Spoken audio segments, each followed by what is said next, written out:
Bun Nabawi yang dibawakan oleh Suyuti tentang mandi.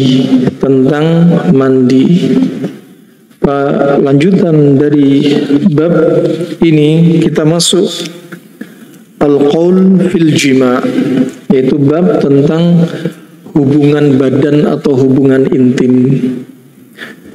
Sekali lagi Allah Subhanahu wa taala telah berfirman dalam surat Al-Ahzab ayat 53, "Fayastahi minkum wallahu la yastahi minal haqq." Dan Allah Subhanahu wa taala tidak malu untuk menyampaikan al-haq.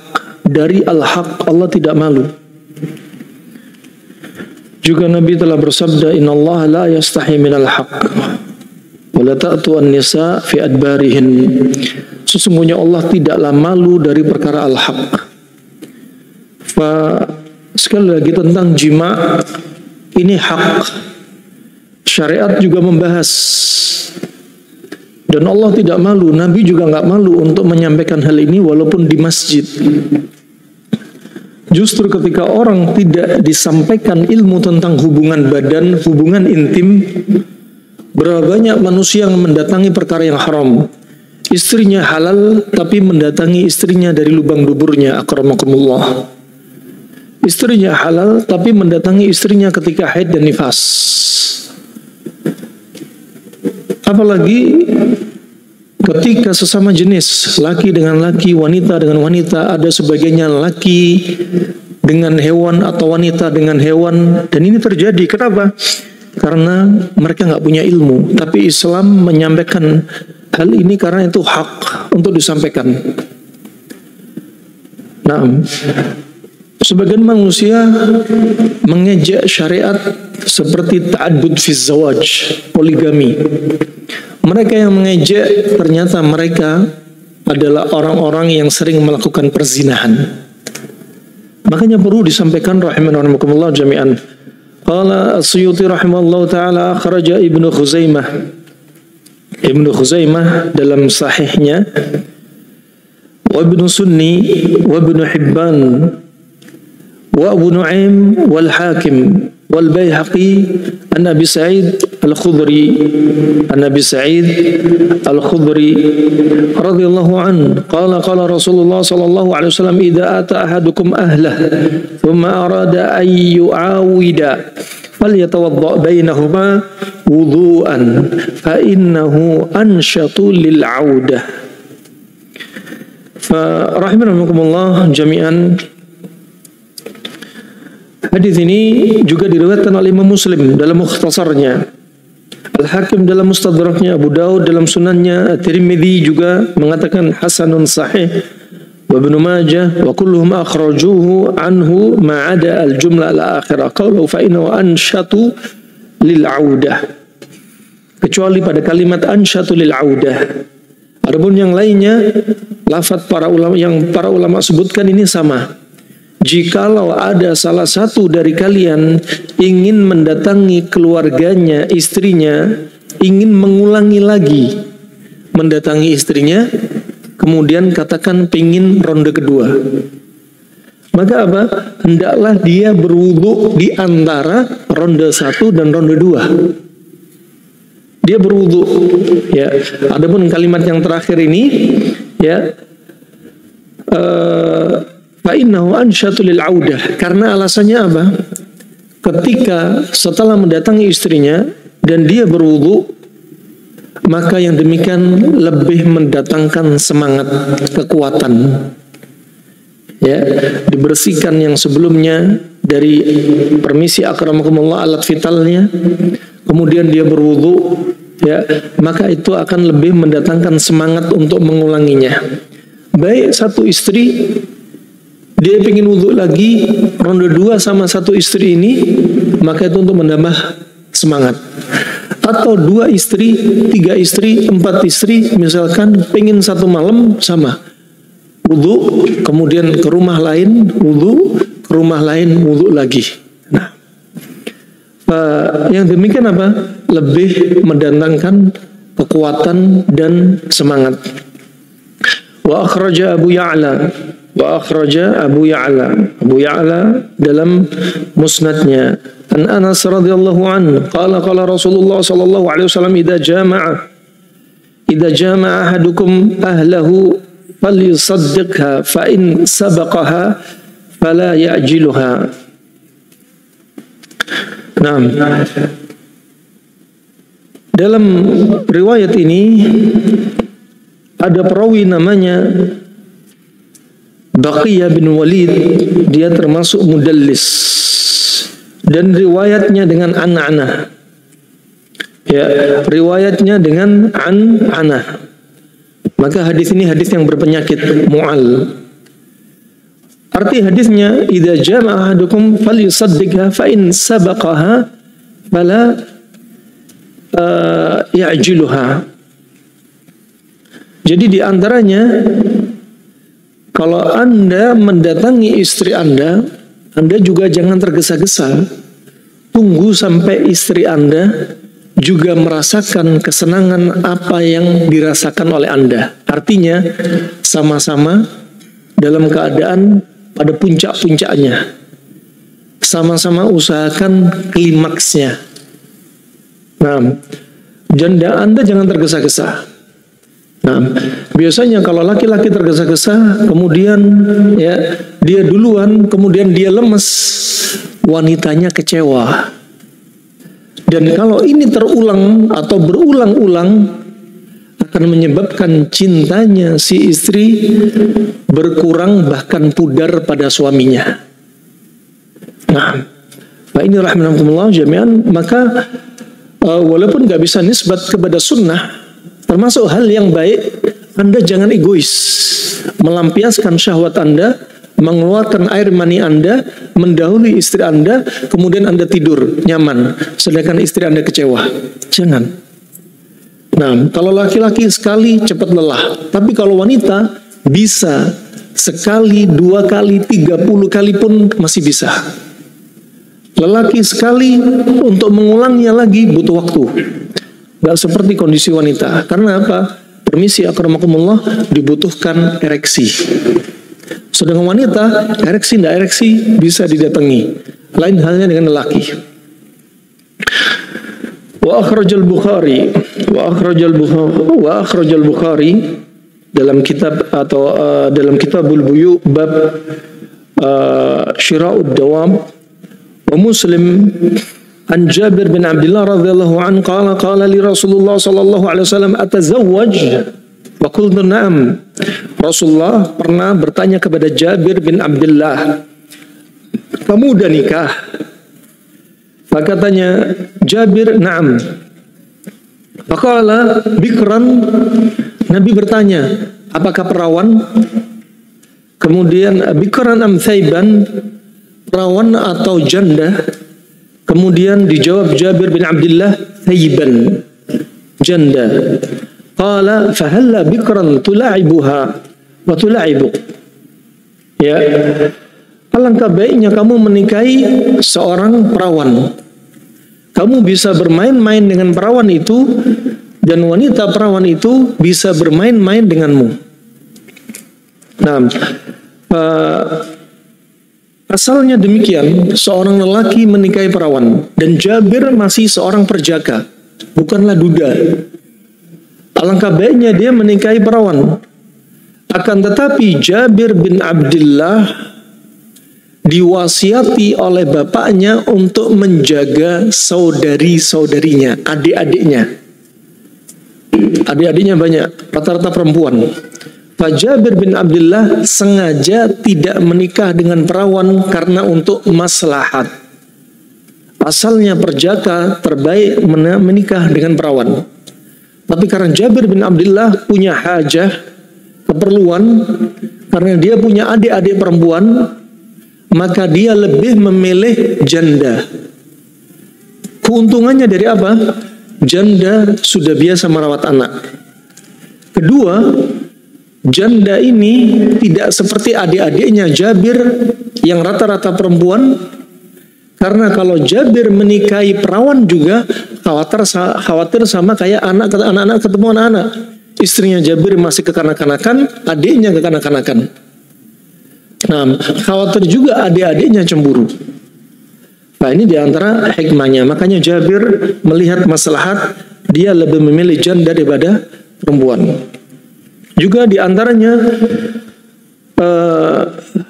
keutamaan dalam hadis yang sahih riwayat Ibnu Majah dihasankan oleh Syalbani rahimahullah taala, alaikum bil abkar fa innahunna a'dzabu afwahan. Hendaknya Anda menikahi perawan karena perawan itu bibirnya lebih segar. Hadis sahih. Nah, banyak yang berdehem semua. Nah, ini banyak yang berdehem kalau kajian kayak gini. Barakallahu fikum. Lekas sembuh antum semua. Ini kajian ini harusnya apa? Biasanya kalau kami buka kajian ini bisa jadi 8 episode sampai 10 episode. Dari asal mulanya apa tujuan nikah, sampai masalah rumah tangga, sampai masalah kenapa rumah tangga pecah. Nah, bermula dari apa rumah tangga pecah. Alhasil kita lewati dulu apa yang dibahas oleh As-Suyuti rahimahullah ta'ala. Wa akhrajahu Ibnu Majah an Ibni Sa'idah radhiyallahu an qala Rasulullah sallallahu alaihi wasallam alaikum bil abkar fa innahunna a'dzabu afwahan wa antaqa arhaman wa arda bil yasir. Ini hadis juga yang diriwayatkan oleh As-Suyuti, dinukilkan dari Ibnu Majah dan yang selainnya, dan hadis ini hasan bi majmu' turuqih dan disahkan oleh Syalbani rahimahullahu taala, bahwasanya hendaknya, ini hukum asalnya, Anda menikah dengan seorang perawan karena mereka lebih segar bibirnya dan rahim mereka juga lebih fresh, lebih subur. Dan ini termasuk apa? Termasuk wahyu yang diwahyukan dari Allah melalui malaikat Jibril kepada Nabi SAW, mengkabarkan ini loh asal hukumnya menikah dengan perawan. Nah, terutama bagi perjaka. Kenapa? Lebih cocok untuk kasus promil. Kenapa? Rahimnya masih kenceng, masih seger. Nah, ini sebagai masukan bagi mereka-mereka yang jomblo-jomblo hendak menikah. Kecuali jika keluar dari asalnya mereka punya maslahat. Seperti kisahnya Jabir bin Abdullah. Kemudian وأخرج ابن سني عن ابن عمر رضي الله عنهما أن النبي صلى الله عليه وسلم قال عليكم بالأبكار فإنه أعذب أفواها وأنطق أرحاما وأسخن إقبالا. Adapun hadis ini yang diriwayatkan Ibnu Sunni dalam Tibbun Nabawi, di dalam sanadnya ada Abdurrahman bin Zaid bin Aslam. Abdurrahman bin Zaid bin Aslam termasuk perawi yang dhaif. Ya, artinya lafadznya hendaknya Anda lebih mengutamakan menikahi perawan karena bibirnya lebih segar dan rahimnya lebih kuat, lebih fresh, dan permisi ya alat vitalnya lebih hangat. Ya, sampai disebutkan seperti ini ya. وقال أخرج الشيرازي في الألقاب عن بشر عن بشر بن عاصم عن أبيه عن جد رضي الله عنه قال رسول الله صلى الله عليه وسلم عليكم بشواب النساء فإنهن أطيب أفواها وأنطق أرحاما وألين بطونا وأسخن إقبالا.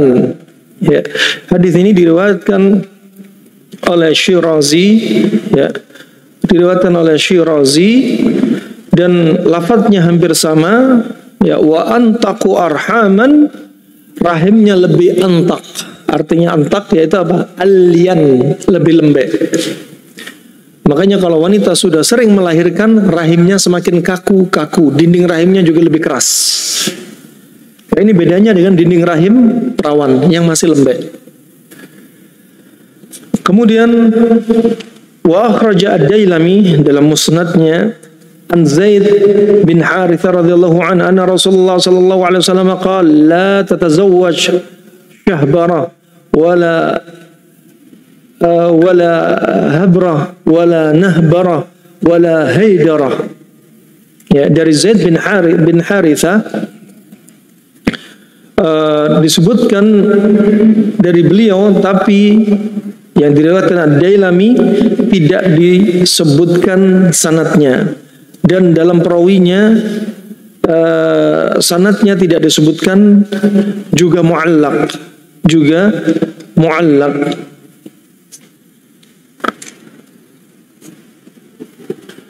Di antaranya wasiat sebagaimana wasiat hampir sama dengan wasiat yang dibawa oleh Imam Al-Ghazali, di antaranya untuk tidak menikahi 6 sifat yang ada pada diri wanita.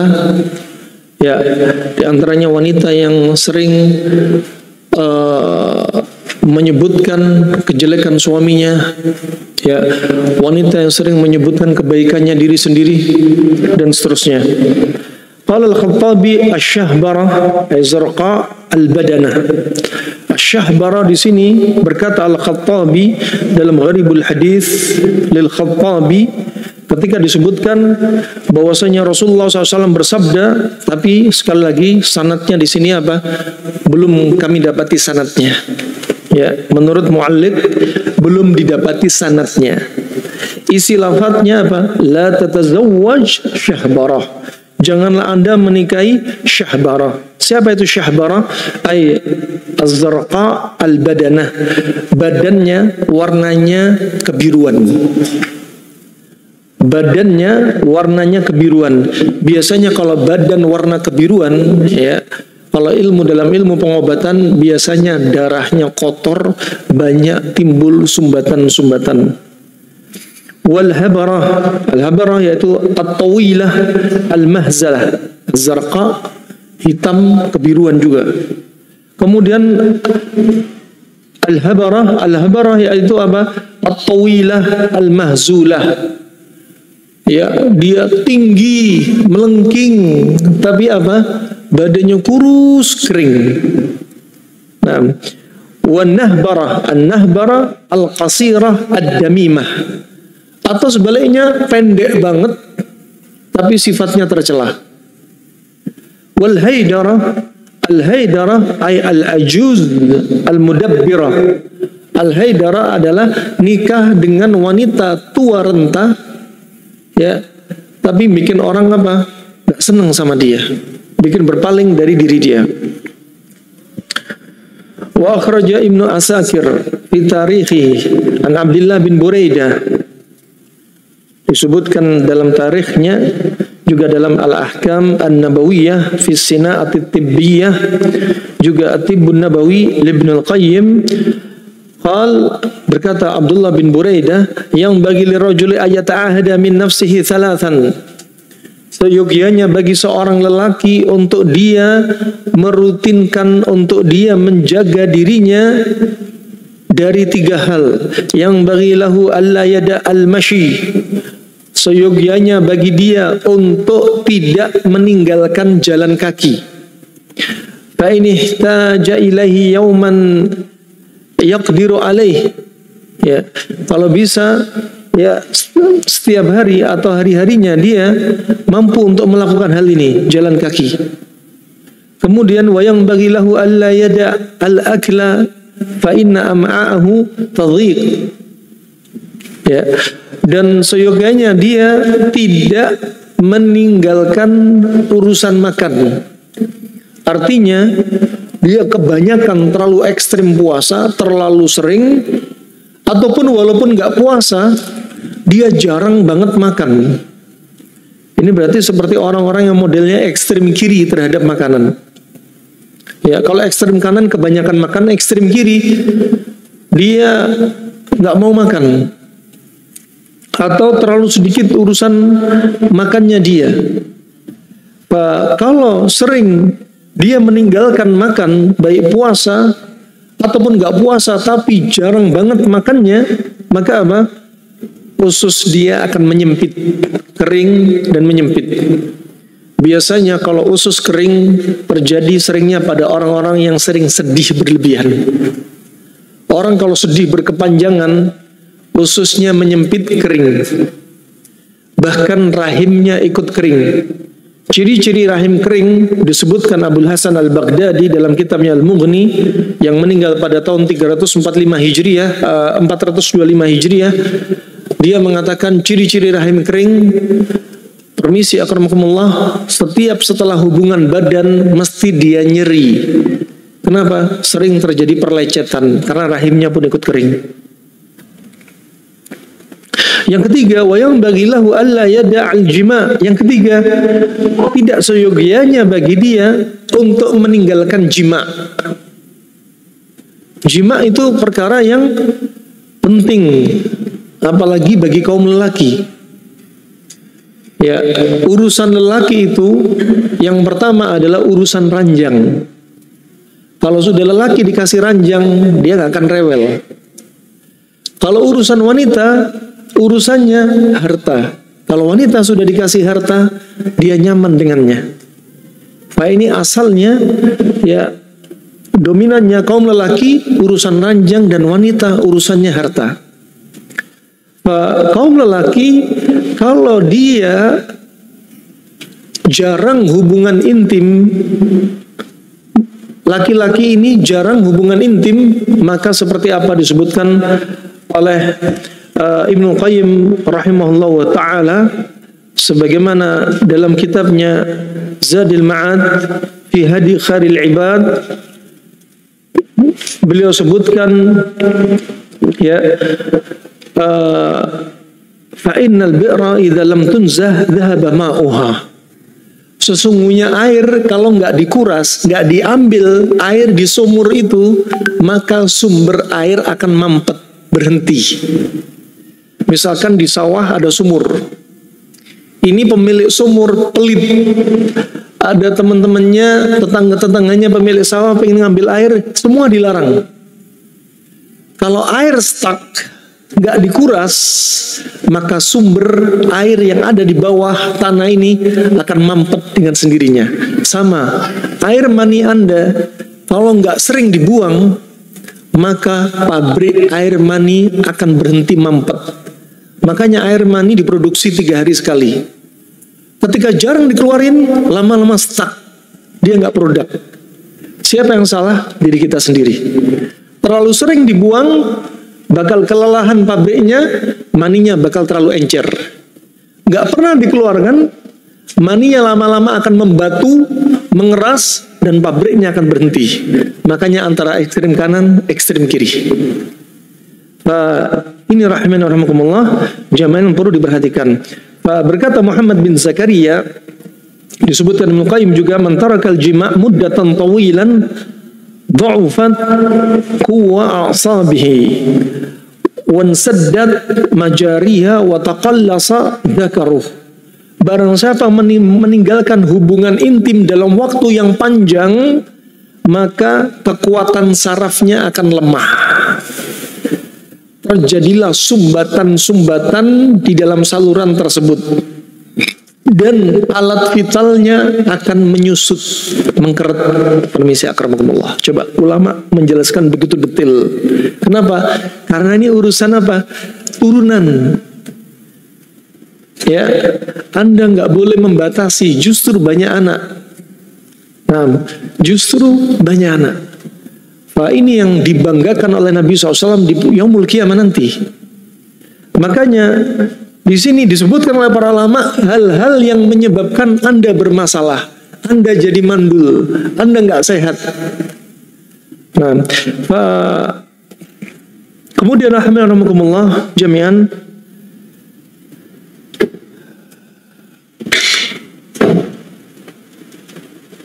disebutkan pula oleh Ibnu Qayyim, wa ra'aitu jama'atan taraku li naw'in min at-takashshuf fa barudat abdanuhum wa 'asurat harakatuhum wa waqa'at 'alaihim ka'abatun bila sabab wa qallat syahwatuhum wa hadmuhum intaha. Aku melihat ada orang-orang yang melakukan takashshuf. Ya, takashshuf ini seperti apa? Orang yang khuruj, dianggap khuruj itu ada ibadah, seperti keluar 40 hari, sekian puluh hari. Akhirnya apa? Istrinya nganggur di rumah, dianya sendiri juga dianggurin. Apa yang terjadi? Fabarrudat abdanuhum, badan dia akan kedinginan. Wa asurat harakatuhum, justru dia susah untuk bergerak, gak semangat. Kenapa? Sperma tertimbun. Wa waqa'at alaihim ka'abatun bila sabab, dia akan cepat lelah tanpa sebab. Gara-gara apa? Air mani laki, air mani perempuan juga gak dikeluarin. Wa qallat syahwatuhum, justru syahwatnya semakin lemah, gak tambah kuat. Ya, wahadmuhum, termasuk pencernaannya juga bakal lemah. Yang lebih ngeri lagi yang disebutkan Ibnu Qayyim, dinukilkan juga dari Jalinus, ya, termasuk generasi penerusnya Hippocrates. Ada mengatakan Hippocrates meninggal sekitar 370 tahun sebelum Nabi Isa lahir. Dan Jalinus termasuk dokter Yunani yang hidup di zaman Nabi Isa alaihissalam. Disebutkan bahwasanya al-ghalib ala jauharil mani an-naru wal hawa'u, bahwasanya unsur dari air mani itu adalah api dan udara. Wa mizajuhu harun radbun, sifat campurannya adalah panas lembab. Kalau ini nggak dikeluarin, ditimbun, apa yang terjadi? Disebutkan akan numpuk, ya, terjadi apa? Al-ihtiqan, terpendam dan numpuk, dan akan menimbulkan al-waswas. Orang jarang hubungan intim. Si suami kerja di luar Jawa, istri di Jawa, 3 bulan, 4 bulan meninggalkan hubungan intim, hubungan badan. Makanya kata Syekh Albani rahimahullah ta'ala, tempat pekerjaan Anda yang paling baik adalah ketika dekat dengan istri dan keluarga Anda, anak Anda. Itu yang paling baik. Kerja itu jangan jauh-jauh dari istri. Pertama, kemungkinan Anda akan terdampak fitnah. Kedua, Anda tidak bisa melampiaskan syahwatnya. Ketiga, Anda tidak bisa mengeluarkan air mani Anda yang sifatnya panas lembab. Dan dia seperti api. Kalau panas ini numpuk, nggak dikeluarkan, api naik ke kepala. Akan menimbulkan al-waswas. Akan menimbulkan al-junun, kegilaan. Makanya kadang orang kalau nggak hubungan badan, dia labil. Jangankan 1 bulan, malam itu saja istrinya diminta untuk melayani dia, istrinya nolak. Besok paginya suaminya sudah labil. Ini termasuk awal keretakan rumah tangga, ketika si istri menolak ajakan suaminya, padahal si istri nggak ada udzur, haid, nifas ataupun sakit. Makanya malaikat melaknat si istri yang menolak ajakan suami. Si suami tidur dalam keadaan murka sampai waktu fajar, malaikat melaknat wanita ini. Nah, kalaupun wanitanya haid dan si lelaki sudah numpuk padanya fitnah setelah di luar sana, di luar rumahnya, maka si lelaki ini harusnya dibantu oleh istrinya untuk mengeluarkan air maninya tanpa meletakkannya pada kemaluannya atau lubang duburnya. Ya, dengan cara apapun dipersilahkan. Selama itu bukan lubang dubur, sepermisi akramukumullah, selama itu bukan kemaluan, maka tak mengapa. Kalau sudah keluar, panas di kepala keluar, syahwat sudah dilampiaskan. Wah, itu jihadnya kaum wanita. Nah, ini rahimankumullah jami'an, sampai kata Ibnu Qayyim rahimahullah ta'ala juga menimbulkan asara. Asara itu ayan. Kenapa? Karena air mani panas, kalau uap naik ke atas, panas naik ke atas, bisa bikin ayan. Ya. Bahkan disebutkan fa innahu idza tala ihtibasuh fasada wastahala ila kaifiyatin summiyatin tujibu amradan radiatan kama dzakarna. Kalau ternyata air maninya terpenjara dalam waktu yang lama, gak dikeluarin, mau ngeluarin onani, hukumnya dosa. Diulang-ulang, dosa kecil bisa jadi dosa besar. Diupload, dipamerin, jadi dosa besar. Dosa kecil dientengin, bisa jadi dosa besar. Nah, sedangkan istri halalnya gak ada di samping diri dia. Dia kerja jauh dari istrinya yang halal. Nah, ini kalau dia melazimkan, akhirnya dia khawatir terjatuh dalam perzinahan, kata para ulama, bisa wajib hukumnya dia menambah istri yang halal di tempat dia kerja, kalau itu wajib. Kalau enggak terjatuh perzinahan. Nah, ini kalau hukumnya wajib. Karena hukum bisa berubah-ubah. Menambah istri hukumnya bisa mubah, bisa sunnah, bisa makruh, bisa haram, bisa wajib. Tergantung kondisi seseorang. Nah, ini rahimahumullah jami'an, barakallahu fikum, dari pembahasan di antaranya Asyuti juga Ibnu Qayyim rahimallahu taala. Yang berikutnya, wa akhraja Ibnu Sunni wa Abu Nu'aim anil Hudzail bin Hakam anna Rasulullah sallallahu alaihi wasallam jaza sya'r Yazid fil jima'. Ya, hadis ini di dalam sanadnya ada Umar bin Syaibah. Dia perawi yang majhul dan riwayatnya lemah.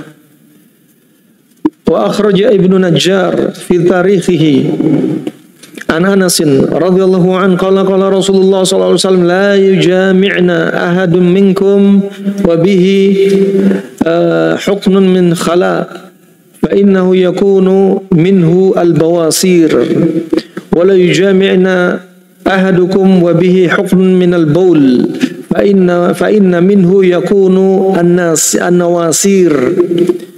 Ya, ini disebutkan dalam riwayat, yaitu dalam Al-Misbahul Munir,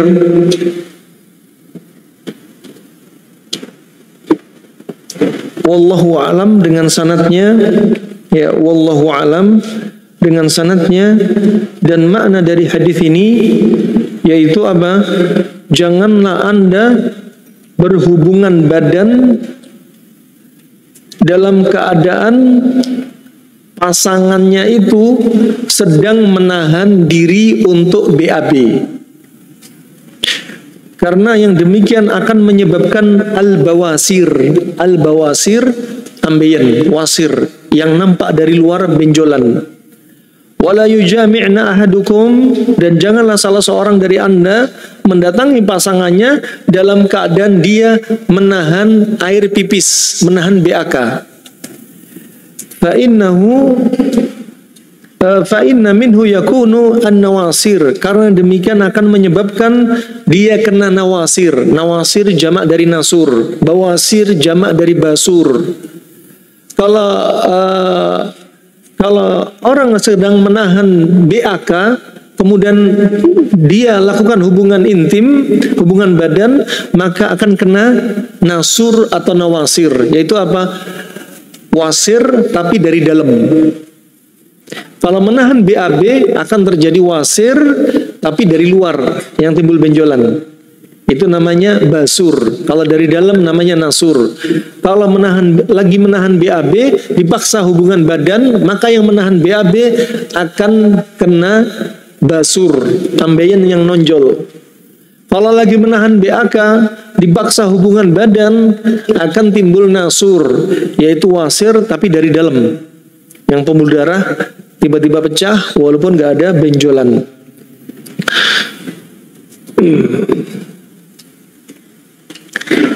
Kemudian yang berikutnya, wa akhraja al-Baihaqi, disebutkan dari al-Baihaqi tapi tidak didapati dalam Syu'ab. Syu'abul Iman enggak ada, dalam Sunan al-Baihaqi juga enggak ada. Tapi oleh Asyuti disebutkan dari al-Baihaqi. An Ali bin Abi Thalib radhiyallahu an rafa'ahu, dan disampaikan bahwasanya ini juga sampai kepada Nabi, qala idza jama'a ahadukum fala yaqtasil hatta yabul fa in lam yaf'al yarid baqiyatal mani fayurithu adda alladhi la dawa lahu. Ya. Nah, sekali lagi ini enggak didapati dalam riwayat Al-Baihaqi. Sekali lagi enggak bisa nisbat kepada Nabi. Disebutkan kalau salah seorang dari Anda mendatangi pasangannya, janganlah mandi dulu sebelum pipis. Jadi biarin pipis baru mandi, ya, biar nggak ketahan. Kemudian kalau hal ini nggak dilakukan, maka air mani akan kembali lagi tertahan dan akan menimbulkan penyakit yang nggak ada obatnya. Semacam ini ya perlu dicek sanadnya, ya. Hal-hal semacam ini perlu dicek sanadnya, dan ternyata di dalam riwayat Al-Baihaqi dalam Syu'abul Iman dan Sunannya nggak ada riwayat hadis seperti ini. Ya, maka tidak diketahui Asyuti mengambil dari mana, sumbernya dari mana. Qala fil Mujiz, juga Tibbun Nabawi Ibn Al-Qayyim, afdhalul jima' ma waqa'a ba'dal hadam. Wah, ini termasuk kapan waktu hubungan intim, hubungan badan yang terbaik. Hubungan badan yang terbaik adalah setelah terjadinya atau setelah selesai pencernaan. Jadi kalau kita lihat di sini apa? Setelah selesai pencernaan. Artinya Anda jangan hubungan badan, hubungan intim ketika dalam keadaan lapar banget atau kenyang banget. Sebagaimana olahraga. Anda ketika olahraga jangan dalam keadaan lapar banget atau kenyang banget. Nah, kecuali kapan dilakukan? Setelah Anda makan, maka kalau Anda ingin hubungan badan, kasih kesempatan pencernaan kira-kira sudah selesai. Metabolisme sudah selesai, baru Anda hubungan badan. Ya, demikian ketika Anda pengen olahraga, biarkan misalnya Anda mau olahraga pagi hari pengen makan kurma, semangka misalkan, dan 2 buah ini dicerna sekitar 15 menit, Anda baru bisa olahraga 15 menit kemudian. Alasannya apa? Karena ketika kita sedang makan, pembuluh darah terkonsentrasi ke pencernaan. Ketika Anda olahraga langsung selepas makan, Anda hubungan intim langsung selepas makan, maka pembuluh darah akan terkecoh, terkonsentrasi kepada alat vital, sehingga pencernaan nggak sempurna. Ya, sehingga pencernaan nggak sempurna. Juga disebutkan Ibnu Qayyim, kenapa Anda tidak boleh ekstrim dengan jenis olahraga? Anda ekstrim untuk membesarkan otot, dipaksa otot ini gede segede-gedenya. Kenapa demikian?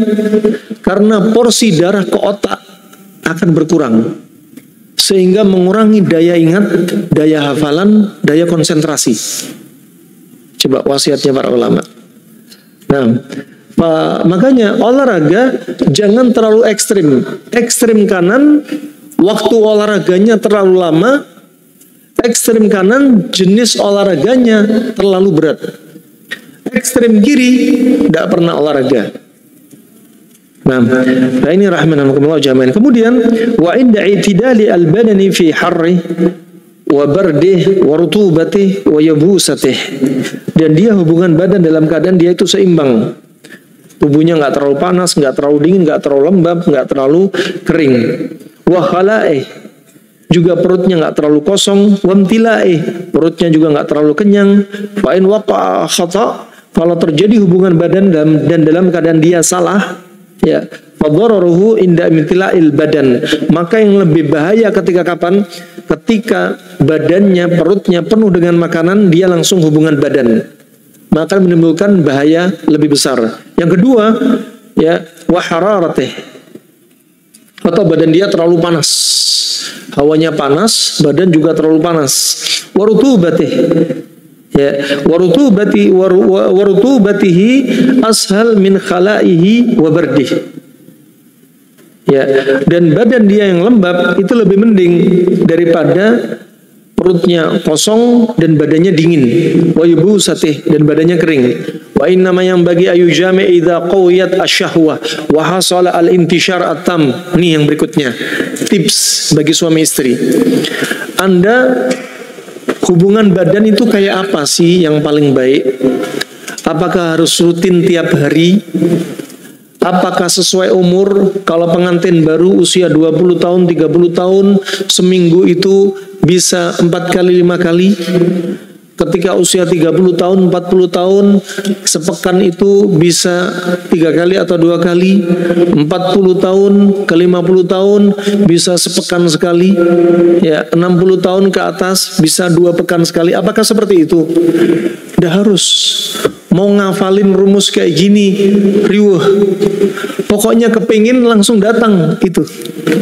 Yang diwasiatkan oleh As-Suyuti dan Ibnu Qayyim rahimahullah ta'ala.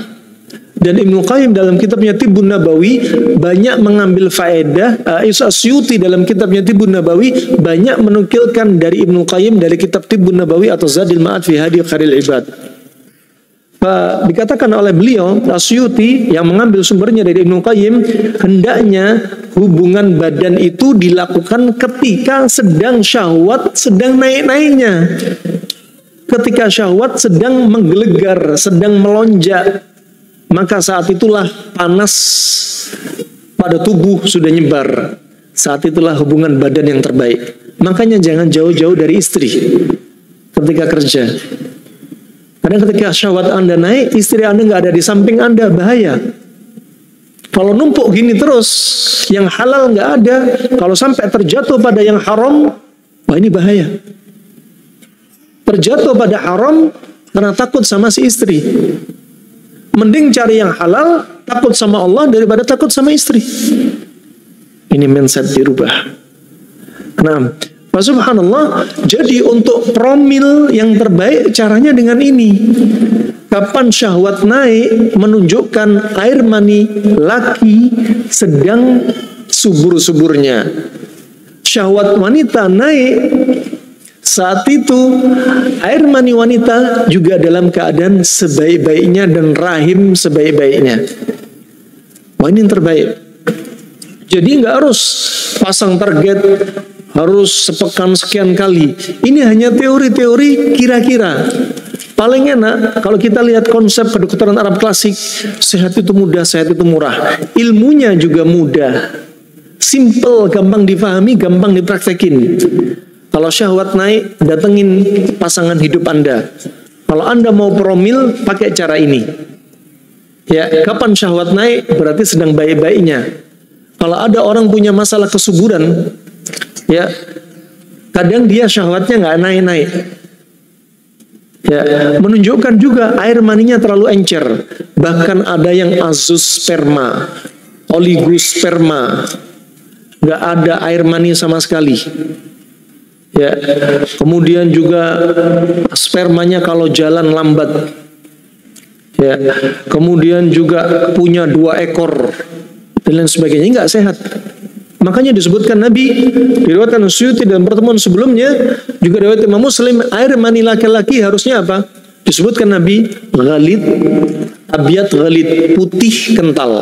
Dan itu harusnya standarnya, putih kental. Abul Hasan al-Baghdadi yang meninggal pada tahun 435 Hijriah atau 25 Hijriah, dalam kitabnya Al-Mughni punya cara untuk melakukan eksperimen.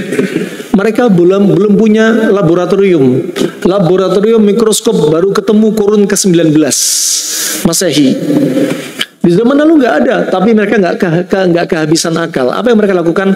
Ambil mangkok, diisi air, ya, air maninya ditetesin di air. Kalau air maninya putih, kental, tenggelam, berarti air mani yang sehat. Kalau air maninya ngambang di atas air dan dia merata, berarti air mani yang kopong. Subhanallah. Disebutkan Allah dalam firman-Nya, khuliqa min ma'in dafiq, airnya memancar. Nah, ini penting. Hadis ayat nyambung, airnya memancar. Ada kaum lelaki pancarannya apa? Kecil. Berarti nggak sehat semua. Dan dari air mani inilah akan jadi cikal bakal tulang dan saraf. Makanya dari air mani saja Ya, kaum laki-laki sudah beda dari air mani perempuan. Sampai dewasanya, sampai tuanya, sampai matinya, sampai hak-haknya beda. Warisnya, hukum waris sudah beda, hukum persaksian sudah beda. Ya, laki-laki jadi saksi satu cukup, wanita dua. Misalkan, harta waris laki-laki satu, ibu-ibu apa air mani Anda? Permisi akramakumullah, ada yang bisa jawab? Ada yang bisa menjawab air mani ibu-ibu sendiri? Wahyu sudah berbicara, air mani wanita raqiqatun safra, encer kekuningan. Coba, encer kekuningan. Laki-laki apa tadi? Putih kental. Dari sini air maninya saja sudah kuat dan Anda lebih lembek. Anda encer, Anda kekuningan. Laki-laki kental dan jadi cikal bakal tulang dan saraf. Ketika nanti air mani sudah jadi anak, air mani ini nanti yang jadi cikal bakal tulang dan saraf termasuk alat gerak aktif, dan akan ketika jadi anak laki-laki dia bakal jadi tulang punggung, cikal bakal tulang. Nah, sampai detik ini dari kedokteran klasik tradisional sampai modern belum bisa satupun yang menguak tentang hadis ini. Benar nggak air mani jadi cikal bakal tulang dan saraf? Sedangkan nanti ketika proses ketemu jadi zigot, embrio, janin, dari apa? Nutfah, alaqah, mudghah. Nanti dibentuklah jantung, dibentuklah tulang, mata. Sampai jantung juga demikian. Jantungnya laki-laki beratnya 300 sampai 350 gram. Pembuluh darahnya kalau dibentangkan dari arteri, vena, kapiler jadi seperti jaraknya benua.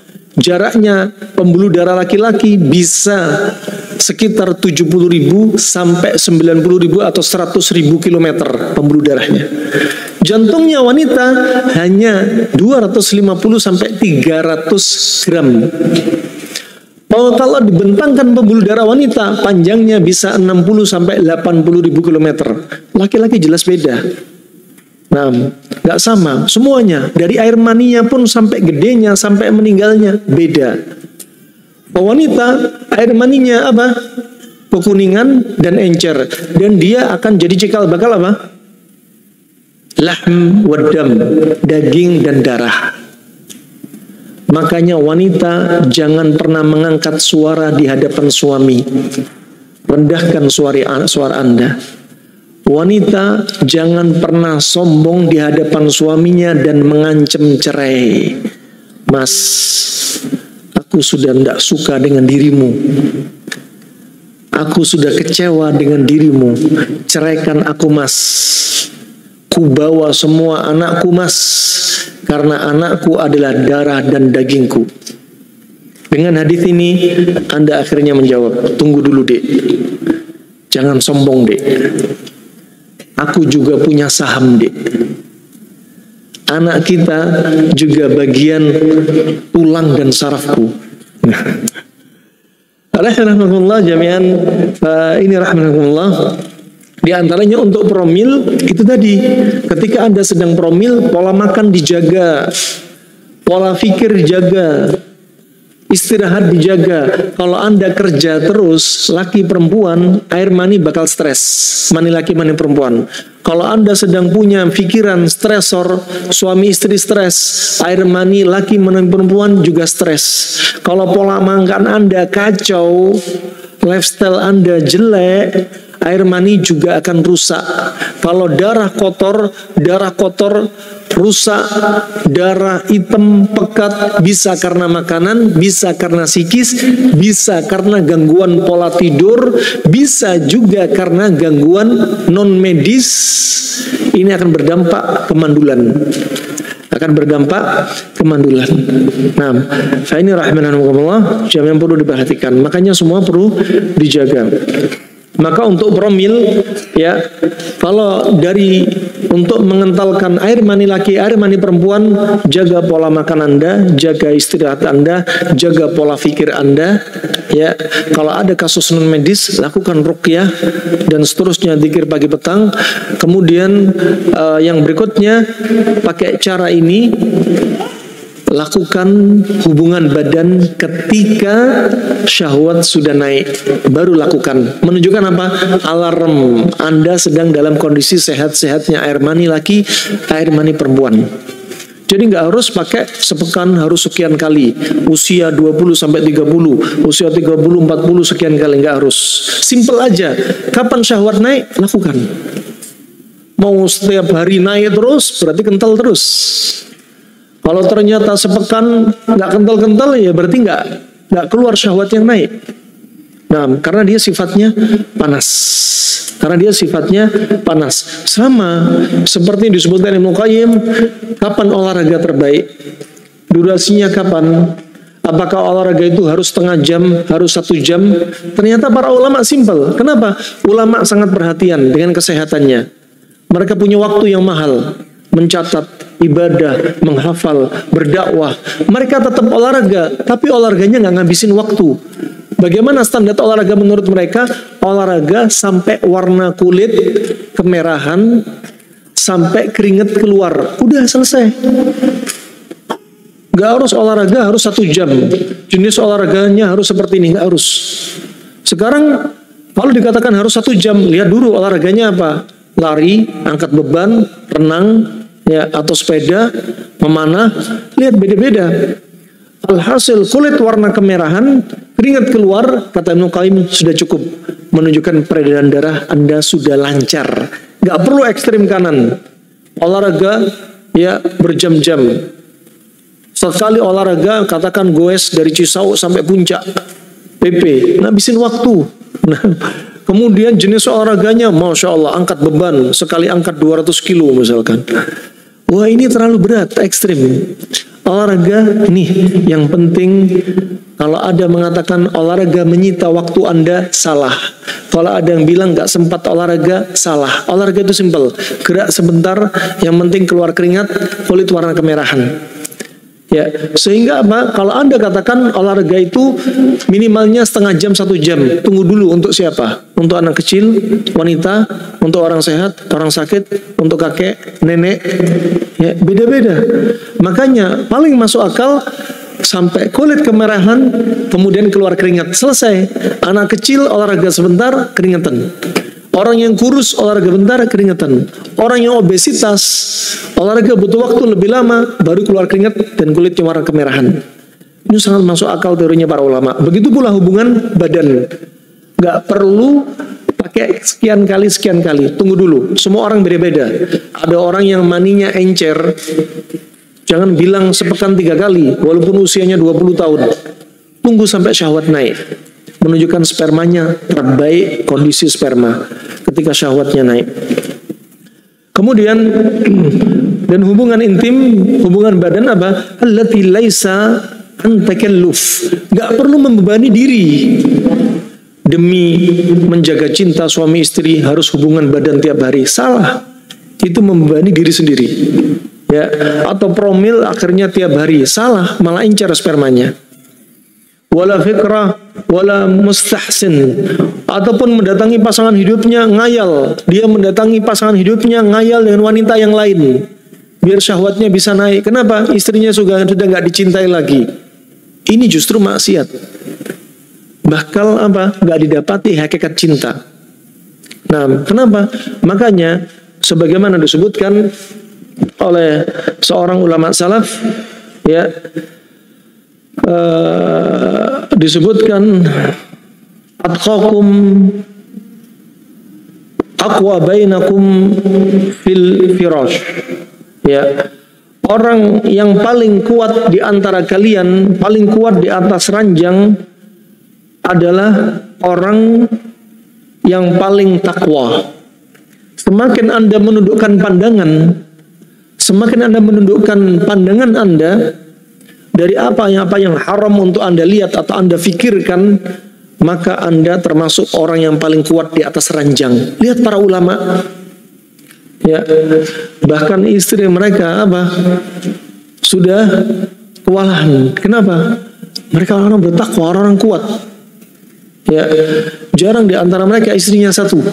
Banyak. Kenapa? Semakin bertakwa, semakin kuat. Demikian pula para sahabat radhiyallahu anhum ajma'in. Nah, semakin laki-laki banyak maksiat, di jalan naik motor lihat maksiat, di HP lihat maksiat, sampai rumah istrinya minta jatah, suaminya bilang, sorry dik, mager, sudah gak cinta lagi sama kamu. Kenapa? Kebanyakan maksiat. Ya, kebanyakan maksiat. Kalau pun mendatangi istrinya, dia apa? Suratul qadhaf, cepat muntah, ejakulasi dini bahasanya. Ini rahimahumullah, kenapa? Bermula dari maksiat dia. Wala nadhar ilaih wa innama hajahu kathratul mani. Maka kalau mani sudah numpuk, maka saat itu syahwat, alarmnya syahwat naik. Wa syiddatu syabak, syahwat betul-betul memuncak. Wal jima' al-mu'tadil yuna'ishu al-harara al-ghariziyah. Orang yang jima seimbang, gak ekstrem kanan, gak ekstrem kiri, maka yang demikian untuk apa? Menurunkan panas yang menggelora, panas yang menguasai diri dia. Wa yubahi al-badan lil-iqtidha wa yufrah. Akhirnya badan justru dapat nutrisi, yang panas dibuang dapat nutrisi lagi, dan yufrah, jadi dia jadi happy terus. Makanya kalau suami nggak dilayani istrinya, mukanya masam, esok paginya labil, marah sama anak, marah istri, sampai terjadi kekerasan dalam rumah tangga. Bermula dari apa? Suami nggak dilayani, nggak sapa-sapaan antara suami istri dan seterusnya. Kenapa? Karena demikian. Ketika selepas hubungan badan, sebagaimana disebutkan ahlinya, kenapa lelaki setelah hubungan badan nggak seperti wanita? Lelaki setelah hubungan badan langsung tidur ngorok. Kenapa? Endorfin keluar, dopamin keluar, kortisol dan adrenalin slow down, menurun, ya. Kemudian histamin juga hilang. Jadinya apa? Dia seperti nge-fly, nyaman. Kenapa? Hajatnya sudah terpenuhi. Itulah surganya Anda kaum wanita. Nah, sebaliknya kalau laki-laki tidak dilayani, kortisol naik, adrenalin naik, insulin turun. Ya, akhirnya apa? Masalah pada darah, masalah pada air mani, bahkan syahwatnya jadi melempem. Nah, ini makanya madharrah, bahayanya. Maka sekali lagi disebutkan oleh sebagian para ulama bahwasanya ilmu atau syariat Islam itu identik dengan hikmah sehat. Dengan hikmah sehat. Wa yuhattimu al-ghadab. Wa yuhattimu al-ghadab. Dan ketika suami Anda dilayani, sebaliknya istri juga dilayani, yang demikian untuk apa? Memadamkan amarnya. Hawanya pengen marah. Ya, dan dia labil. Wa yuzilu al-fikr ar-radi, dan untuk menghilangkan pikiran-pikiran kotor, piktor. Kalau istri minta jatah nggak dilayani suami, atau sebaliknya suami minta jatah nggak dilayani istri, adanya piktor. Ya, bisa-bisa akan buka website yang haram untuk dilihat. Bermula dari apa? Suami istri nggak tahu hak dan kewajiban. Nah, itu awal mula keretakan rumah tangga. Kalau sudah ini sering dilakukan, ingat hadis Nabi SAW. Ma tawaddathnani fillah fa yufarriqu bainahuma illa li dzambin yuhditsu ahaduhuma. Tidaklah dua orang yang saling mencinta karena Allah kemudian pecah, berpisah, termasuk cerai, kecuali karena dosa salah satunya. Ya. Kemudian akan menimbulkan diantaranya al-waswas as-saudawi, menimbulkan waswas karena darah kotor, darah hitam. Wa yanfa'u akthar al-amrad as-saudawiyah wal balghamiyah. Ya, saudawiyah berarti apa? Limpa bakal lemah. Wa rubbama waqa'a tarikul jima' fi amradin mithl ad-dawar. Adapun orang-orang yang meninggalkan hubungan badan dalam waktu yang panjang akan menimbulkan penyakit. Di antara penyakitnya tadi disebutkan was-was, junun, kegilaan, sara, ya seperti ayan atau kejang. Kemudian apa? Air mani yang berikutnya disebutkan Ibnu Qayyim, dinukilkan dari Jalinus atau jalan, akan menimbulkan mani tadi berubah menjadi unsur racun. Ya. Yang berikutnya disebutkan oleh Suyuti akan menebalkan dawar. Dawar itu seperti apa? Vertigo, pusing berputar. Kenapa? Panas numpuk di kepala. Berarti apa? Uap panas. Uap panas di kepala bisa bikin pusing, bisa vertigo, bisa migrain yang sifatnya panas. Ada vertigo migrain sifatnya dingin karena uap dingin, ada vertigo migrain sifatnya panas karena uap panas. Sebagian disebutnya oleh Hafidz Ibnu Hajar. Wa dhulmatul basar wa thaqul badan. Kalau air mani numpuk akan bikin apa? Pandangan mata jadi gelap. Karena panas numpuk di kepala. Dan apa? Badan juga jadi berat. Wa waramul khasyah awil halib, dan akan timbul pembengkakan pada khasyah. Khasyah itu apa? Testis. Awil halib. Awil halib itu seperti apa? Ima saluran sperma, ima saluran kemih. Ya, ima saluran kemih bagian bawah. Ya, atau bisa uretranya, bisa ureternya. Wa idza ada ilahi bara'a bisur'ah. Kalau dia cepat mendatangi hubungan badan, maka semua ini. Wal ifrat fil jima'i yusqitu al quwwah. Kalau Anda hubungan badan terlalu ekstrim kanan, kekuatan Anda akan lemah.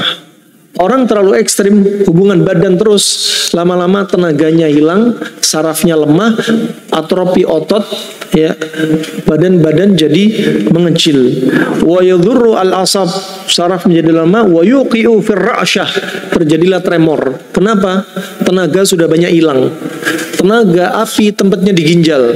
Makanya kalau ada orang lemah syahwat, baik karena kencing manis sifatnya dingin atau terlalu banyak dingin numpuk pada diri dia, kalau ginjalnya dingin, ya terjadilah lemah syahwat.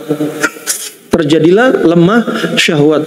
Makanya kalau Anda lihat obat-obat lemah syahwat rata-rata sifatnya panas. Seperti apa? Cabai Jawa, purwoceng, ya, habatus sauda, madu, ya, kemudian juga jahe merah. Ya, wah, yang sifatnya panas untuk apa? Memompa ginjal yang sudah terlanjur dingin. Memompa ginjal yang sudah terlanjur dingin. Kenapa? Termasuk sebabnya diantaranya terlalu sering hubungan badan.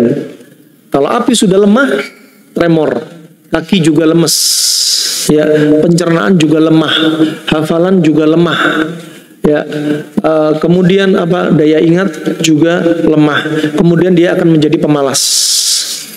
Wal falij wat tashannuj, juga bisa kena bel palsi. Kalau ginjal melemah bisa bel palsi, bisa juga stroke. Al falij wal liqwah wat tashannuj. Tashannuj seperti kejang-kejang. Wa yud'ifu al basar jiddan, bahkan sangat bisa melemahkan pandangan mata. Wal yatajannab jima' al ajuz, dan hindari dari hubungan badan dengan nenek-nenek. Ya, was-saghirah, atau anak terlalu kecil, saghirah jiddan, kecil banget. Ya, wal haid, wanita yang haid, walati lam tujami min muddatin tawilah, dan wanita haid yang lama enggak hubungan intim dalam waktu yang panjang. Wal maridhah, jangan hubungan badan dengan orang yang lagi sakit.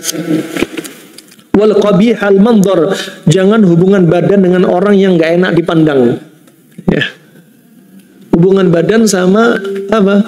Wanita yang nggak dia sukai, gimana? Makanya Anda menikah, ta'aruf itu penting. Bahkan disyariatkan, kata Syekh Al-Albani. Ya, makanya Nabi pernah ketika ada sahabat yang menikah, Nabi bertanya, hal nadhart ilaiha, kamu sudah nadhar belum? Lama ya Rasulullah. Belum ya Rasulullah. Undur ilaiha, lihatlah dia. Aslinya kita melihat wanita nggak boleh yang bukan mahramnya, tapi ketika ta'aruf boleh ngelihat. Dan ini disyariatkan. Bahkan di sana ada efek negatif bagi mereka yang nikah. Ya, yang penting dapat kabar dari ibunya, dari kakaknya, ternyata nggak cocok sama diri dia. Ada di Hadramaut, ya, dijodohkan, kemudian dia nggak nazar, malam pertama buka hijabnya langsung bilang apa? Anti talik, anti talik, anti talik.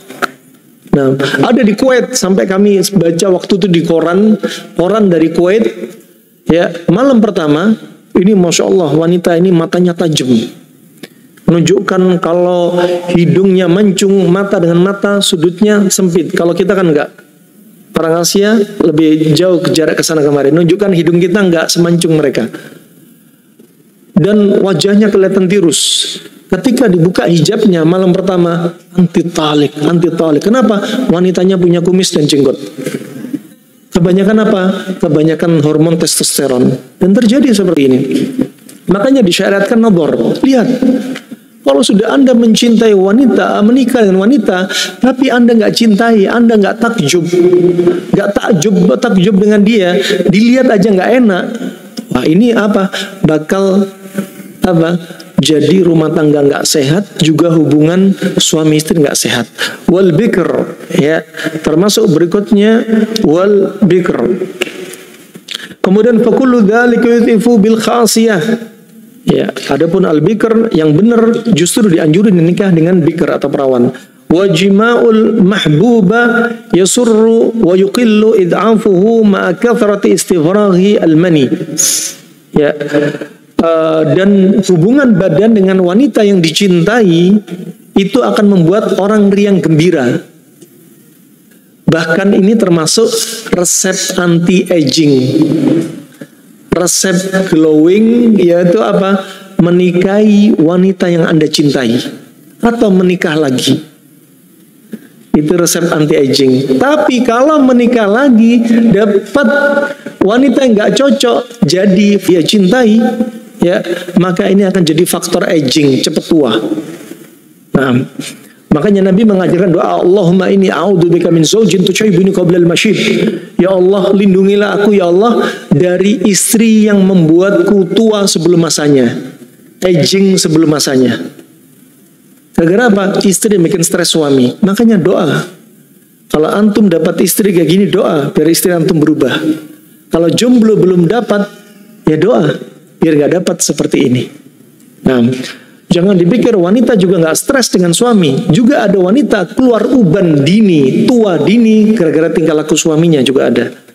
Makanya wanita juga bisa doa yang seperti ini juga. Sama-sama berdoa, ya.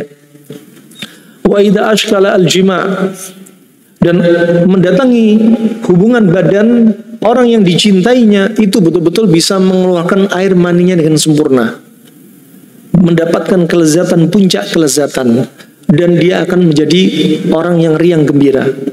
Nah, wa idza wa arda'u ashkalil jima'an ta'lu al-mar'a rajul wa huwa mutalassiq li ta'assuri khurujil ma', dan termasuk hubungan badan yang jelek posisinya adalah ketika wanita di atas, laki-laki di bawah. Kalau lagi promil jangan kayak gini. Biar perempuan di bawah, laki-laki di atas. Kenapa? Karena air mani bisa-bisa apa? Terjepit dan keluarnya susah. Kemudian ketika wanita di atas, permisi akramakumullah, air mani cepat keluar semua. Tapi kalau wanita di bawah lagi promil, ini paling perfect. Kalau Anda nggak promil tak masalah. Anda pengen promil, usahakan wanita di bawah. Ya, air mani lebih menancap, ya, dan air mani lebih gampang keluar, nggak susah keluarnya. Wah, di antaranya mereka berdalil ar-rijalu qawwamuna 'ala nisa. Laki-laki itu qawwam, pemimpin bagi wanita. Jangan wanitanya di atas, harusnya laki-laki yang di atas. Ya, di antara mereka mentadaburi ayat tersebut. Wa rubbama baqiya fi dzakari minhu baqiya fata'affan. Kemudian bisa jadi ketika wanitanya di atas, keluarlah cairan kelembapan wanita di alat vitalnya laki-laki dan bisa menimbulkan aroma yang enggak baik dan juga bisa menimbulkan infeksi. Bal rubbama sala ila dzakari rutubat minal farj, dan turunlah keputihan dan kelembapan di alat vital laki-laki. Ya. Wa afdalu ashkali ayyalu arjul al-mar'ah rafi'an, yang terbaik adalah laki-laki di atas. Dan kapan dilakukan hal ini? Ba'dal mula'abah tamah, setelah foreplay. Setelah apa? Foreplay. Apa artinya foreplay? main 4 gitu. Foreplay artinya bukan bukan for ya. For artinya apa? Pemanasan. Apa bahasa Indonesia yang pas lebih apa? Bukan selain pemanasan apa? Stretching. Ada yang muqaddimah khilaf di antara para penuntut ilmu. Alhasil kalau bahasa Arabnya itu mungkin bahasa lainnya muda'abah, main-main dulu, mesra-mesraan dulu. Dan ini menurut hikmah. Ada yang mengatakan hukumnya sunnah, seperti An-Nawawi, seperti As-Suyuti, seperti Ibnu Qayyim. Ada yang mengatakan nggak termasuk sunnah karena nggak ada dalilnya. Pendapat yang ketiga, walaupun bukan sunnah, tapi dianjurkan. Kenapa? Karena didapati kebaikan hikmah di baliknya. Ketika seseorang foreplay, mula'abah, ketika itu akan keluar cairan. Wanita keluar cairan dari kelenjar Bartolini sehingga terbasahi alat vitalnya. Laki-laki keluar dari kelenjar prostat sehingga terbasahi alat untuk keluarnya pipanya sehingga air mani keluar kecepatan lebih tinggi dilindungi oleh cairan tadi. Ya, dan ini yang terbaik. Maka ini dianjurkan. Jangan seperti orang Badu. Orang Badui disebutkan oleh para ulama ketika hubungan bad robayan mula'abah muda'abah nggak ada mesra-mesraan. Robayan mula'abah muda'abah nggak ada mesra-mesraan. Sama-sama bau kambing ketemu bau kambing, sudah pokoknya hubungan badan. Ya, nggak perlu minyak wangi udah. Sampai mereka nggak tahu habis bunga ilmu dibahas. Naam. Wa talabat iltizam ar-rajul ulija dzakar wa sabbal mani liyata'abada al-maniyan. Kemudian wanita cepat untuk dilakukan penetrasi. Ya wadzalika huwal habl. Di sini potensi akan terjadi kehamilan. Wa mimma yu'ayyinu 'alal jima' ru'yatul mujama'at. Termasuk untuk membantu menguatkan jima, Anda lihat, jangan jima merem-merem. Ya, hubungan badan merem sama merem aja. Tapi untuk lebih kuat, lihat pasangan Anda.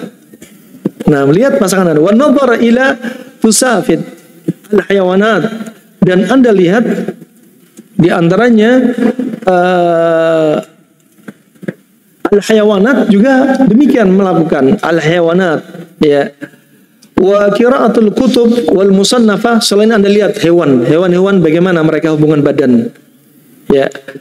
Wah, kemudian Anda lihat kitab-kitab para ulama yang ditulis tentang syahwat bagaimana, dan hikayat-hikayat cerita-cerita orang-orang yang kuat dari hubungan badan, apa kisahnya mereka. Kemudian apa? Istima' ad-daqiq min aswatin nisa. Terapi berikutnya, dengerin suara hembusan wanita. Kenapa? Itu menambah kekuatan Anda. Subhanallah. Ya, wa halqul ana yuhayyiju asyahwah. Sering cukurlah rambut kemaluan Anda. Karena rambut kemaluan Anda itu ketika dicukur menghidupkan syahwat. Semakin banyak bulu kemaluan, ciri-ciri laki-laki dan wanita yang sangat panas. Dan kalau dicukur tumbuh lagi. Nah, lihat orang-orang kufar, mereka sengaja rambut mereka, karena mereka nggak tahu rambut kemaluan mereka sampai panjang, sampai gondrong. Kenapa? Karena mereka nggak diajarin. Tapi Islam bagaimana diajarkan? Ya, ulama bagaimana membahas potong. Sampai dianjurkan untuk Anda memotong bulu kemaluan Anda, mencukur bulu kemaluan Anda dengan cara al-halq, dengan silet. Maksimalnya 40 hari. Bukan berarti 40 hari sekali dibersihkan, bukan, itu maksimal, batas maksimal. Setiap Jumat Anda bersihin. Ini termasuk fitrah. Li'anna murural mus yuharrikul hararah. Karena jalannya pisau silet untuk membersihkan bulu kemaluan itu untuk merangsang syahwat dan panasnya syahwat. Wa yajdibu ad-dam, dan akan merangsang darah semakin tertumpuk di sekitar alat vital. Walidzalika qil halqul ana yu'addimu dzakar. Di antara ada yang mengatakan sering memotong bulu kemaluan itu termasuk terapi untuk membesarkan kemaluan, untuk membesarkan ukurannya. Halqur ra's yu'adzim raqabah. Adapun memotong kepala, mencukur rambut kepala juga bahkan mengundulnya seperti ketika tahallul, fa itu untuk menguatkan leher. membesarkan leher, dibawa untuk membesarkan alat vitalnya. Wa italatul ahd bitarkil tansih an-nafs. Kalau ini lama nggak dilakukan, maka apa? Dia akan lupa dengan diri dia dan dia lupa dengan syahwat dia. Qala Ibnu Qayyim rahimallahu taala fil ghusli wal wudu'i ba'da al wad'i min an-nashat tayyib an-nafs wa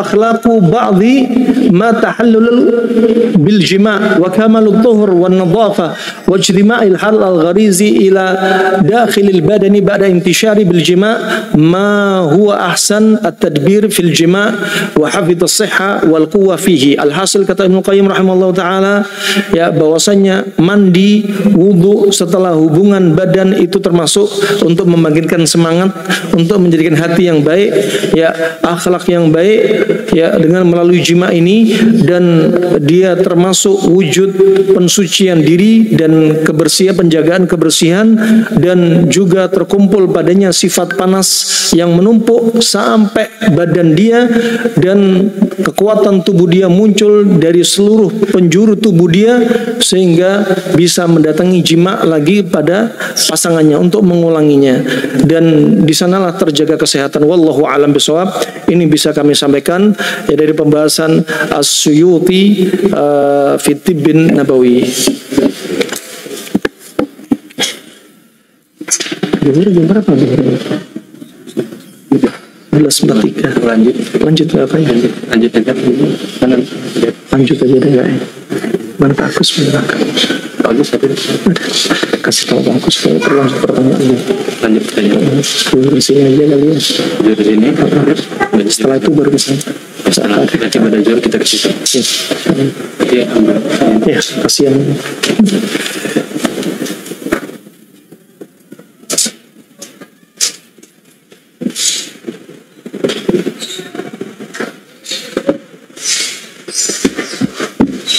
Tinggal dikomunikasikan. Alhamdulillah istri saya sedang hamil tua dan dianjurkan untuk mulai sering melakukan hubungan badan. Akan tapi saya tidak tega melihat istri. Cari posisi yang nyaman. Cari posisi nyaman. Ketika istri hamil tua, perut sudah besar, ya, Anda jangan di atas. Kalau Anda di atas, brojol sebelum waktunya. Ya, cari posisi misalkan, ya, nggak usah dikasih misal dah, Anda pasti sudah tahu semua. As-su'al anil kaif bid'ah, nggak usah tanya caranya gimana, udah nggak usah lihat literatur, Anda pasti sudah paham, ya. Contoh saja, contoh misal, karena ada orang mungkin pemahamannya nggak sampai ke sana. Misalkan kalau memang terpaksa, lakukan dari samping, dan itu lebih aman. Itu lebih aman. Kemudian ketika hamil tua seperti ini, hendaknya Anda banyakin jalan kaki pagi sore, banyakin makan kurma, banyakin konsumsi kurma. Apakah anjuran ada penelitian ilmiah? Ya, nggak mengapa, bagus, ya, untuk mempermudah, untuk melatih apa, otot-otot di sekitar paha dia, alat vital dia, agar lebih lentur. Yang kedua, saya mau tahu apakah dari sisi ilmu kedokteran klasik diperbolehkan melakukan oral seks baik ke istri maupun suami? Jawabannya panjang kali lebar, sudah ada di link YouTube kami. Apakah boleh? Ulama khilaf. Ulama al-mutaqaddimun semuanya rata-rata nggak ada yang melarang. Ulama al-mutaakhirun seperti Syekh Ibnu Utsaimin melarang. Karena melihat dari penelitian para dokter, karena ada bakteri yang ada di alat vital wanita, ya, dari pertimbangan itu. Tapi al-mutaqaddimun disebutkan tidak melarang. Nah, wallahu a'lam bishawab. Tentunya kajian tentang pertanyaan yang terakhir ini jangan diedit, jangan dipotong. Kenapa? Butuh penjelasan panjang lebar dan tidak cukup dalam satu pertemuan. Jika Anda ingin melanjutkan pertemuan berikutnya masih di topik yang sama, kita jadikan episode kedua. Akan kita lalui penjelasan detailnya dan khilaf para ulama. Bagaimana Ustaz solusi bagi pejuang long distance married? Ya, karena suami ditugaskan di luar daerah yang berbahaya, rawan jika membawa istri. Apa solusinya Ustadz agar sumurnya tidak kering? Bagaimana cara menguras sumurnya agar tidak jadi penyakit? Kalau istri dibawa ke sana mengkhawatirkan, mungkin bisa cari istri dari kalangan jin. Takut sama istri, ya. Dan sana bahaya, istri kalangan jin. Ulama khilaf, bolehkah manusia menikah dengan jin, wanita dari jin? Khilaf para ulama. Syekh Muqbil memperbolehkan.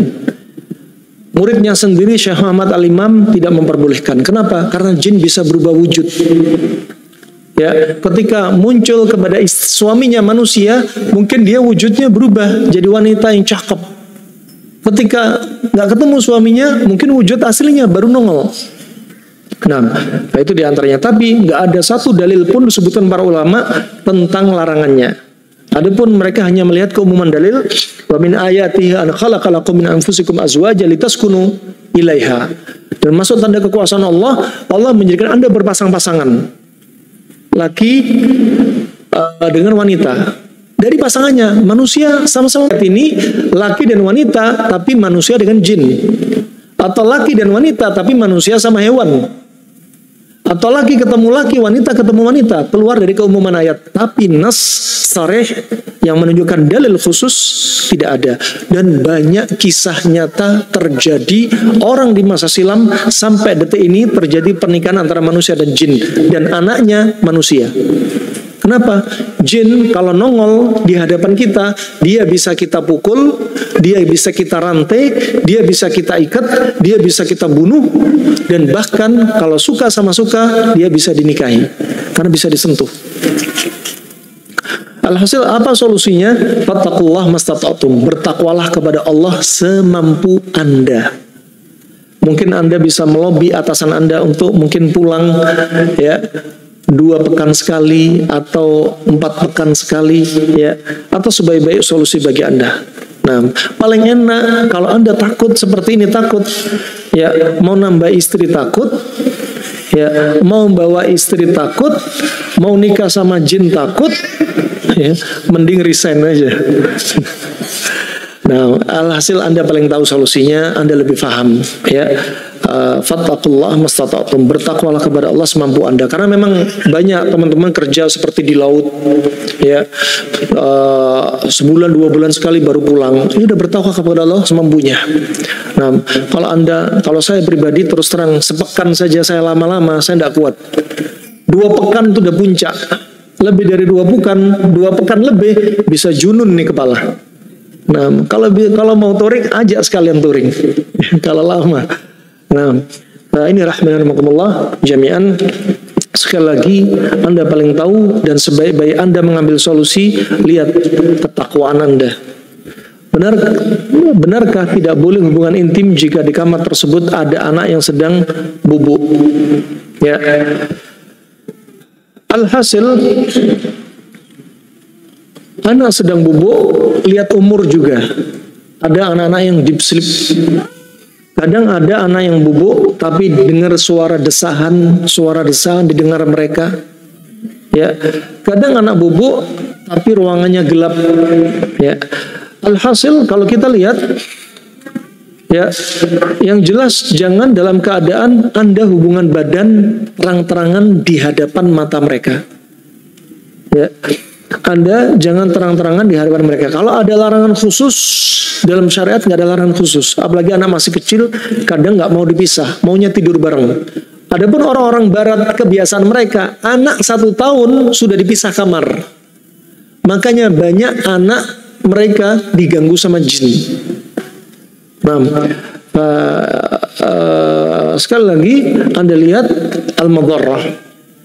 Ya, kalau memang mereka nggak bisa dipisah, dan Anda bisa menjauhkan diri dari mereka, walaupun 1 kamar tak mengapa. Walaupun 1 kamar, misalkan suami istri di balik selimut.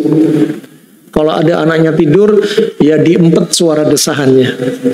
Nah, alhasil, ya, jangan sampai anak mendengar jelas atau melihat jelas. Baru 9 bulan ini sering muncul gatal di tubuh saya. Kalau digaruk timbul luka-luka dan gatalnya berpindah-pindah. Sudah coba terapi panas dingin, konsumsi makanan panas dingin, puasa. Tapi saat makan yang sifatnya manis atau karbo mulai kumat lagi. Berarti tubuh Anda panas, gatal Anda panas. Berarti Anda penyakitnya panas, berarti makanan minuman yang Anda konsumsi hanya dingin saja, nggak usah panas. Jadi kalau Anda makan pagi nggak usah kurma, udah timun saja, yang manis-manis dulu.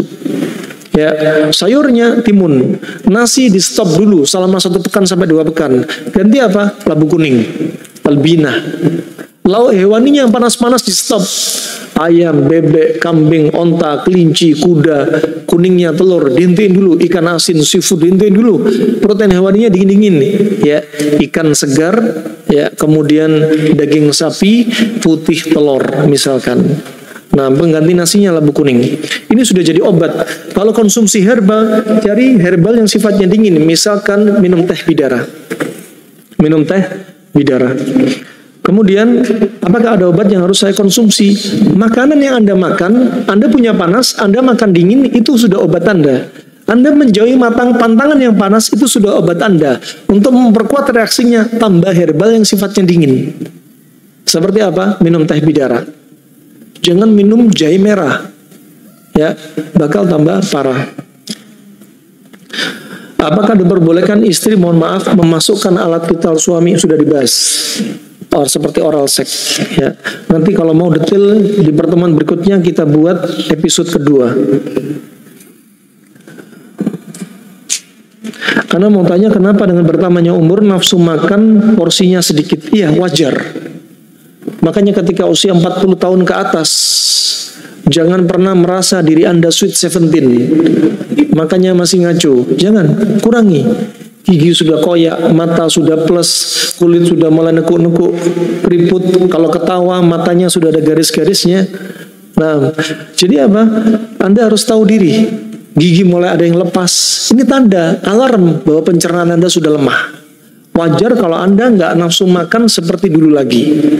Ya, tapi kalau bapak-bapak, ya, puber keduanya malah nambah.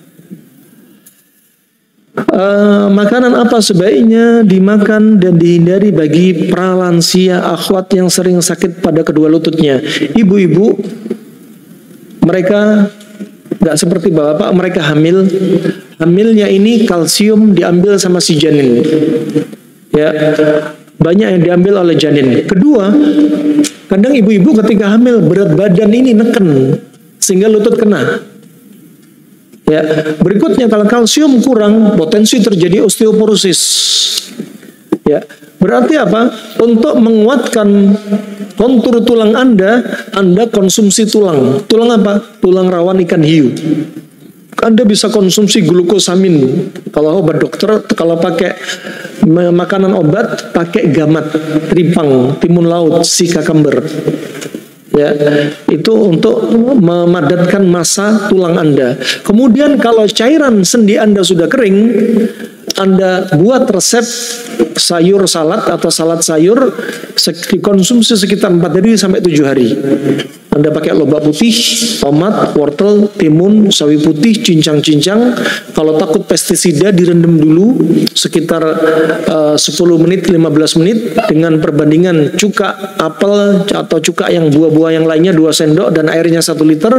Setelah itu cuci, cincang-cincang, dikasih minyak zaitun, merica, garam, cabai, kasih lemon, itu udah enak. Makan sama lauk hewani. Itu untuk menambah cairan sendi Anda. Makanan apa sebaiknya dimakan dan dihindari sama orang yang gatal di selangkangan?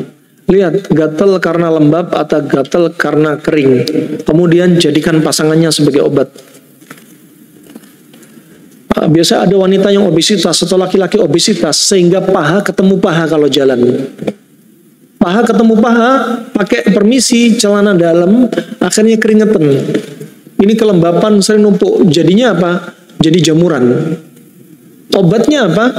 Pertama, pahanya dikecilin, pola makan diperbaiki. Kedua, sering ganti celana dalam dan dibersihkan pahanya. Sekitar 6 atau 7 tahun lalu qadarullah muncul benjolan kecil di tubuh ana, ada di lengan, kaki dan paha. Alhamdulillah tidak membesar sampai sekarang. Sekitar sepekan lalu qadarullah muncul lagi di dekat hidung. Riwayat ibu pernah sakit kelenjar getah bening, ada benjolan sampai membesar. Mohon nasihatnya. Ini untuk pertanyaan ini nanti ambil nomor saya di panitia DKM, nanti konsultasinya Jabri. Itu saja bisa sampaikan. Semoga bermanfaat untuk Islam dan Muslimin karena sudah masuk waktu zuhur. Ya, semoga Allah sembuhkan orang sakit di antara kita. Allah jaga kesehatan kita. Allah jauhkan kita dari semua penyakit, dari gangguan medisnya ataupun non medisnya, dan semoga Allah wafatkan kita dalam keadaan husnul khatimah. Amin ya rabbal alamin. Wa billahi taufiq wal hidayah. Subhanakallahumma bihamdika asyhadu an la ilaha illa anta astaghfiruka wa atubu ilaik. Wassalamualaikum warahmatullahi wabarakatuh.